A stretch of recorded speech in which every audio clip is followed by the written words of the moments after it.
శ్రీమాత్రే నమః. శ్రీ గురుభ్యో నమః. దైవానుగ్రహం భక్తి ప్రేక్షకులకు నమస్కారం. నేను మీ దేవులపల్లి బాలచంద్ర శర్మ. నేను మీ ఛానల్కి కొత్త అయి ఉండొచ్చండి. వేరే ఛానల్స్లో మేము ఆస్ట్రాలజీ గురించి చెబుతూ ఉన్నాము. గోచార రీత్యా సెప్టెంబర్ 25వ తారీఖు నుండి అక్టోబర్ 8, 9వ తారీఖు వరకు, అంటే మనం సాధారణంగా మాస ఫలితాలు చూసుంటాం కదా, అందులో భాగంగా ఇప్పుడు మనం పక్ష ఫలితాలు చెప్పుకుంటూ ఉన్నాం. ఈ యొక్క 15 రోజుల్లో గ్రహ సంచారం ఎలా ఉంది, ఈ యొక్క గ్రహ సంచారాల్లో భాగంగా ద్వాదశ రాశుల వారికి కూడా ఎలా ఉండబోతుంది, వాళ్ళు ఏ దేవతారాధన చేస్తే మంచిది, ఏ మంత్రం చదివితే మంచిది, ఎలాంటి రెమెడీస్ తీసుకోవాలి, ఏ మంత్రం చదువుకోవాలనే విషయాన్ని ఇప్పుడు మనం తెలుసుకుందాం. శ్రీమాత్రే నమః. శ్రీ గురుభ్యో నమః. తదుపరి తులారాశి వారికి సంబంధించి ఈ యొక్క సెప్టెంబర్ 25వ తారీఖు నుండి అక్టోబర్ 9వ తారీఖు వరకు ఎలా ఉండబోతుంది అనే విషయాన్ని ఇప్పుడు మనం తెలుసుకుందాం. చూసుకున్నట్టయితే ఈ యొక్క కుజగ్రహం ఏదైతే ఉందో లగ్నాత్ ఉండడం వలన వీరికి కాస్త ఆరోగ్యపరమైనటువంటి ఇబ్బందులు ఎక్కువగా వస్తాయి. భూమికి సంబంధించి అమ్మాలన్నా కొనాలన్నా ఈ సమయం అంత మంచిది కాదు. ఏవైనా సరే భూమిని నమ్ముకొని పనులు చేసే వాళ్ళు కూడా ప్రయోగాలు జోలికి వెళ్ళకండి. అంటే కొంతమంది కౌలు తీసుకొని మీరు పనులు చేస్తూ ఉంటారు. ఆ క్రమంలో ఒకవేళ పొరపాటున ఏవైనా డిసిషన్స్ తీసుకుంటే ఇబ్బందులు పడేటువంటి అవకాశం ఉంటుంది. ఆ పరంగా చెబుతున్నాము. అలాగే ఈ యొక్క 12వ స్థానమునందు సూర్యుడు బుధుడు కలిసి ఉండడం కారణం చేత ఎవరైనా సరే వేరే ఎవరికైనా ఖర్చు సంబంధించిన విషయంలో 12వ స్థానం మనం అధికంగా ప్రస్తావిస్తూ ఉన్నాం కాబట్టి ఈ యొక్క బుధాదిత్య యోగం గనక 12వ స్థానంలో ఉంటే మీ ఖర్చులు కాస్త తగ్గే అవకాశం ఉంది. ఏవైనా సరే ఈ యొక్క సూర్యుడు ప్రభుత్వపరమైనటువంటి ఖర్చు, ప్రభుత్వానికి సంబంధించి డబ్బులు కట్టడము, రిజిస్ట్రేషన్లు, ఏవైనా సరే గతంలో ఉన్న బకాయిలు కట్టడము, ఇలాంటివి జరగవచ్చు తప్ప ప్రత్యేకమైన ఖర్చు ఉండదు. నూతనంగా ఏవైనా సరే వ్యాపారం గురించి కాస్త ఖర్చు పెరిగే అవకాశం కూడా కనిపిస్తుంది. ఏకాదశ స్థానం మీకున్న సొసైటీలో ఉన్నటువంటి పలుకుబడి, పేరు, సర్కిల్, ఫ్రెండ్స్ ఇవన్నీ తీసుకోవచ్చు. దాంట్లో భాగంగా శుక్రుడు మరియు కేతుగ్రహ సంచారంలో ఉండడం చేత ఈ యొక్క మీకున్నటువంటి భార్య తరపు స్నేహితుల వల్ల ఏవైనా కొన్ని ఇబ్బందులు కలగవచ్చు. లేదా మీరు కనుక ఆడవాళ్ళు ఉంటే మీ భర్త వైపు ఉన్నటువంటి ఫ్రెండ్ సర్కిల్ వల్ల మీకు ఏదైనా కాస్త ఇబ్బంది కలగవచ్చు. ముఖ్యంగా ఏవైనా అకౌంటింగ్ డిపార్ట్మెంట్కి సంబంధించి, చార్టెడ్ అకౌంటెన్సీకి సంబంధించి, ఫినాన్స్ డిపార్ట్మెంట్లో ఉన్న వాళ్ళు వీళ్ళందరికీ సంబంధించి కూడా చాలా అద్భుతమైనటువంటి కాలం అని మనం పరిగణలోకి తీసుకోవచ్చు. అలాగే 9వ స్థానంలో గనక ఈ యొక్క గురుగ్రహ సంచారం చేయడం వలన 9th హౌస్ ఎప్పుడు కూడా గురువుకు మంచి ప్లేస్ అని చెప్పొచ్చు. ఎందుకంటే ఫారిన్ కంట్రీస్కి పిల్లల్ని పంపించి చదివిపించడం, విద్యకు సంబంధించి డబ్బులు ఖర్చు పెట్టడం, అవన్నీ కూడా మళ్ళీ మీకు ఏదో ఒక రోజు తిరిగి రావడం, ఈ పరంగా చాలా అద్భుతంగా ఉంటుందని చెప్పొచ్చు. అలాగే ఈ యొక్క తులారాశి వారికి సంబంధించి 4వ స్థానంలో రాహుగ్రహ సంచారము, 4th హౌస్లో రాహు ఎప్పుడు కూడా మీకున్నటువంటి ఇంట్లో ఉన్న వాళ్ళ ఆరోగ్య సమస్యలు, తల్లిది కానీ తండ్రిది కానీ ఏమైనా పెంచే అవకాశం ఉంటుంది. అలాగే కాస్త జాగ్రత్తగా ఉండాలి. ఏ చిన్న విషయాన్ని కూడా నెగ్లెక్ట్ చేయొద్దు. 5వ స్థానంలో ఏదైతే ఉందో శనిగ్రహ సంచారం ఉండడం వలన 5th హౌస్ ఎప్పుడు కూడా మీకు కాస్త ప్రేమించి వివాహం చేసుకోవాలనుకునే వాళ్ళు, ఏదైనా రిలేషన్షిప్కి వెళ్ళేటువంటి వాళ్ళు, ఏమన్నా ఎక్స్టర్నల్ అఫైర్స్ ఉన్నటువంటి వాళ్ళు, వాటికి సంబంధించి ఇబ్బందికరమైనటువంటి వాతావరణంలోకి వెళ్తారు. ఎట్టి పరిస్థితుల్లో ఈ సమయంలో కాస్త జాగ్రత్తగా ఉండండి. అలాగే ఈ యొక్క తులారాశి వారికి సంబంధించి అన్ని కూడా ఇప్పటివరకు మనం చెప్పుకుంది గోచార రీత్యా చెప్పుకున్న విషయంలో మాత్రమే. పూర్తిగా మీ జాతకం విశ్లేషణగా కావాలంటే మీ పేరు, మీ date of birth, time, place కింద ఉన్న నెంబర్కి వాట్సాప్ చేయండి. 2025 రూపాయలు చెల్లించి మీరు ఎవరైతే జాతకం కోసం ఎదురు చూస్తున్నారో వారికి 60 నుండి 70 పేజీల్లో జాతకం మీకు విశ్లేషణగా ఇవ్వడం జరుగుతుంది. అలాగే జాతకం గురించి డీటెయిల్గా మాట్లాడడం జరుగుతుంది. మన ఛానల్ సబ్స్క్రైబర్స్ ఎవరైతే ఉన్నారో వారికి మాత్రమే ఈ యొక్క జాతకం చెప్పించుకున్న వారికి, ఈ యొక్క 2025 కట్టి జాతకం చెప్పించుకున్న వారికి ఈ యొక్క జ్వాలాముఖి మాల కూడా విశేషంగా మీకు పంపించడం జరుగుతుంది.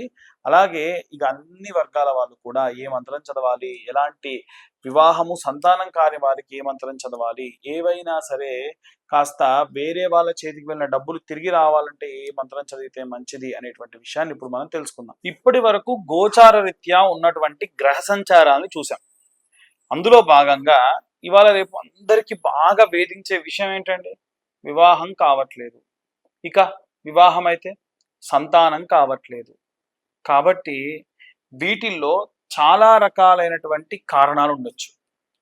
ఉదాహరణకు మీ జాతక రీత్యా గనక శుక్రుడు బాలేకుండా ఉన్నా, కుజుడు బాలేకుండా ఉన్నా, రాహుకేతుల మధ్యలో మిగిలిన అన్ని గ్రహాలు బంధనమై చిక్కుకొని ఉన్న కుజ దోషము, కాలసర్ప దోషము, అలాగే మీ యొక్క లగ్నాధిపతి లగ్నం నుంచి చతుర్థ, షష్టమ, 12వ స్థానాల్లో ఉన్న, లేదా రాహు గనక పంచమ నవమ స్థానాల్లో ఉన్న, రాహు సూర్యుడితో కలిసి ఈ యొక్క నవమ పంచమ స్థానాల్లో ఉన్న, అవి పితృదోషాల కింద లెక్క. అయితే వీటికి సంబంధించి మీ జాతకాన్ని గనక మనం పూర్తిగా తెలుసుకుంటే, ఉదాహరణకు మీ పేరు, date of birth, time, place ఉంటే మనం జాతకం విశ్లేషణగా చెప్పడం జరుగుతుంది. అలా నేను ఒక 2025 రూపాయలు తీసుకొని జాతకం అంతా కూడా చూసి నిజంగా మీ జాతకంలో ఏమైనా పితృదోషాలు ఉన్నాయా, ఏవైనా జాతక సంబంధిత దోషాలు ఉన్నాయా, కాలసర్ప దోషాలు ఉన్నాయి, దానికి ఎలా రెమెడీస్ చేసుకోవాలి. నేను ఇప్పటి వరకు ఎంతమందికి జాతకం చెప్పినా, నేను ఎవరికైనా ఏమైనా పూజలు చెప్పినా నా దగ్గర పూజ చేయించుకోండి అని నేను ఎవ్వరికి చెప్పలేదండి. ఎందుకంటే వారి ఇష్టం, వారికి తెలిసిన పురోహితులు ఉంటారు, వారి బంధువుల్లో తెలిసిన వాళ్ళు ఉంటారు. కాబట్టి ఎక్కడైనా చేయించుకోండి, కాకపోతే పద్ధతిగా చేయించుకోండి అని చెప్తాను అంతే. ఇప్పుడు సర్పదోషములుంటే నవనాగులకి నవగ్రహాలకి పూజ చేసి సుబ్రహ్మణ్యేశ్వర స్వామికి అభిషేకం చేసి, అలా అభిషేకం చేసిన నీళ్లతో మీకు అవభృత స్నానం ఆచరింపచేసి, హోమాది క్రతువులు చేసి, జపాలు చేసి, దానాలు ఇవ్వడం వల్ల దోషం పోతుంది, సర్పదోషం. పితృదోషాలుంటే మోక్ష నారాయణ బలి అనేటువంటి ఒక కార్యక్రమం ఉంటుంది. అది గోకర్ణ క్షేత్రంలో ఉంటుంది. ఎవరైతే ఈ యొక్క దోషం ఉన్న వాళ్ళు స్వయంగా నేనే అక్కడ ఉన్నటువంటి అంటే ఇక్కడ ఎవ్వరు కూడా అర్చకులు అక్కడికి వెళ్ళి పూజ చేయడానికి కుదరదండి. అక్కడ లోకల్లో ఉన్నటువంటి దేవాలయ గోకర్ణ క్షేత్ర ప్రధాన అర్చకులు ఎవరైతే ఉన్నారో వారి చేత్తోని మనము మొదలు సంకల్పము, గణపతి పూజ, అలాగే మోక్ష నారాయణ బలి హోమము, మోక్ష నారాయణ బలి ఆవాహనము, వసురుద్ర ఆదిత్య స్వరూపాలకు సంబంధించిన కలశాలు, ఆ కలశాలతో పాటుగా త్రిపిండి శార్దము, ప్రాయశ్చిత్త తిలాహోమము, పంచమ పిండ, దశమ పిండాలు, ఇలాంటివన్నీ కూడా చేసి ఆ తర్వాతకి సముద్ర స్నానాన్ని పంపిస్తారు. 9 రకాలైనటువంటివి ఈ యొక్క పూజలు చేస్తారు. ఇవి సాధారణంగా ప్రతి మాస శివరాత్రికి కూడా నేనే దగ్గరుండి ఎవరికైనా ప్రాబ్లం ఉన్న వారికి మాత్రమే పంపించడం జరుగుతుంది. ఎవరికి వాళ్ళు ట్రావెల్స్ పెట్టుకోవచ్చు, లేదా బస్ బుకింగ్ కూడా చేయమంటే నేను చేస్తాను. ఒక్క పూజకు వచ్చినటువంటి వారికి అక్కడ గోకర్ణ క్షేత్రంలో రిసీవ్ చేసుకున్న దగ్గర నుండి పూజ అయిపోయి పంపించేంత వరకు ఫుడ్, అకామిడేషన్, పూజ సామాగ్రి అన్ని నేనే చూసుకుంటా. దానికి కాను 18 నుండి 21,000 రూపాయలు అవుతుంది. ఇక సర్పదోషానికి సంబంధించి అంటారా, మీకున్నటువంటి గ్రహాల దోషము, దానివల్ల ఎలాంటి ఇబ్బందులు ఉంటాయి, వాటికి సంబంధించి ఎంతమంది బ్రాహ్మలు ఉంటే ఆ యొక్క ఇబ్బందులు ఉంటాయి. ఇవి ఏవి లేవండి, అయినా కానీ మాకు వివాహం కావట్లేదు, సంతానం కావట్లేదు అన్నటువంటి వాళ్ళు ఈ మంత్రాన్ని చదవడం మంచిది. ఎన్నిసార్లు చదవాలి? 10,000 సార్లు చదవాలి. ఆ మంత్రం ఏమిటంటే ఓం శ్రీం హ్రీం క్లీం శ్రీం క్లీం విశ్వేశ్వరాయ నమః. ఈ మంత్రాన్ని మా ఛానల్ వాళ్ళకు కూడా పంపిస్తాను, కింద డిస్క్రిప్షన్ లో వేస్తారు, లేదా పైన డిస్ప్లే చేసే ప్రయత్నం కూడా చేస్తారు. మళ్ళీ చూడండి, ఓం శ్రీం హ్రీం క్లీం శ్రీం క్లీం విశ్వేశ్వరాయ నమః. బయటికి చదవడం కంటే మనసులో చదువుకోండి.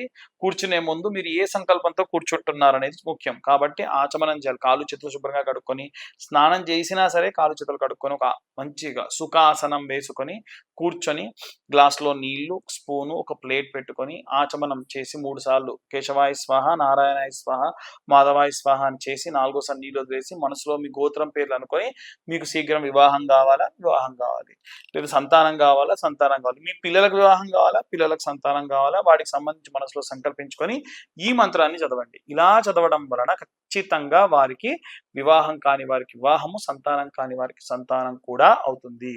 అలాగే ఎవరైతే వేరే వాళ్ళ చేతికి పరహస్తగత ద్రవ్య పునఃప్రాప్త్యర్థం, వీడియో ఆఖరిలో చెప్తా, స్కిప్ చేయకుండా చూడండి అన్నా కదా, ఆఖరి వరకు వచ్చినందుకు ధన్యవాదాలు.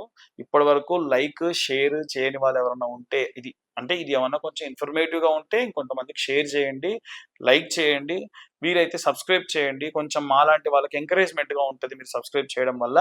ఆ మంత్రం ఏమిటి? కుబేర మంత్రం అంటే, ఈ మంత్రాన్ని చదివేటప్పుడు ఉత్తరం వైపు తిరిగి కనురెప్ప ముయ్యకుండా ఈ మంత్రాన్ని చదవాలి. అలా 3 సార్లు చదివితే చాలు. రోజుకి 3 సార్లు 41 రోజుల పాటు కనురెప్ప ముయ్యకుండా మీరు కానీ చదవడం వలన ఖచ్చితంగా మీకు ఈ యొక్క వేరే వాళ్ళ చేతికి వెళ్ళిన డబ్బులు తిరిగి మళ్ళీ మీ దాకా రావడం జరుగుతుంది. అయితే ఈ మంత్రాన్ని ఎలా చదవాలో కూడా నేను చెప్తాను.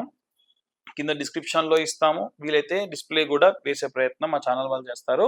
ఆ మంత్రం ఏంటో చూడండి. యక్ష గణనాయకం శివసకం ఉత్తర దిగ్భాగే వసికం సర్వ సంపద ప్రదాయకం నమామి మమ సర్వదా ప్రసన్నకరం సిద్ధిం దేహి మే నమమ. నమమ అనొచ్చు, నమః అనొచ్చు. అయితే మీరు ఈ మంత్రం చదివినా ఆఖరికి అయిపోయిన తర్వాతకి తత్సత్ బ్రహ్మార్పణమస్తు అని పక్కనున్న ప్లేట్లోకి వేయాలి. ఇలా వేసినటువంటిదే జపతీర్థం. దాన్ని మీరు తాగాలి. అప్పుడే ఆ ప్రతిఫలం మీకొస్తుంది. కాబట్టి ఈ మంత్రం ఏంటో ఇంకొక 2 సార్లు చదువుతా. కనురెప్ప కొట్టకుండా చదవాలి. ఓం యక్షగణనాయకం శివసకం ఉత్తర దిగ్భాగే వసికం సర్వ సంపద ప్రదాయకం నమామి మమ సర్వదా ప్రసన్నకరం సిద్ధిం దేహి మే నమమాం. యక్షగణనాయకం శివసకం ఉత్తర దిగ్భాగే వసికం సర్వ సంపద ప్రదాయకం నమామి మమ సర్వదా ప్రసన్నకరం సిద్ధిం దేహి మే నమమాం. ఈ మంత్రం చెప్పి ఒకసారి చెప్పి ఆపి కావాలంటే మళ్ళొకసారి కళ్ళు మూసుకొని మళ్ళీ మీరు ఈ మంత్రం చెప్పండి. ఈ మంత్రం చెప్పేటప్పుడు ఫ్యాన్ గాలి ముఖానికి తగలడం గానీ అలాంటివి ఉంటే కూడా ఆ ఫోర్స్ కళ్ళు మూతపడతాయి. కాబట్టి అలా కళ్ళు రెప్ప కొట్టకుండా చూడండి. ఎవరైనా సరే భారీగా మీకు డబ్బు రావాలి అనుకోండి, ఈ మంత్రంతోని హోమం చేయించండి. ఒక 1000 సార్లు హోమం చేయాలి. రోజు ఒక 200 సార్లకు మించి హోమం చేయలేరు.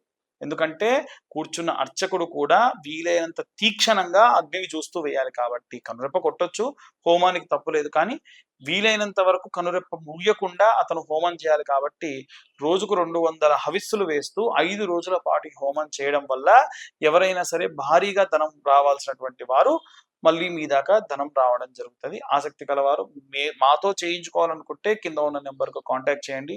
పితృదోషాలు గానీ, సర్పదోషాలు గానీ ఇలా ఏవైనా సరే ధన సంబంధిత దోషములు తిరిగి మీ దాకా రావాలంటే కింద ఉన్న నెంబర్‌కు కాంటాక్ట్ చేయొచ్చు. సర్వే జనా సుఖినో భవంతు. స్వస్తి.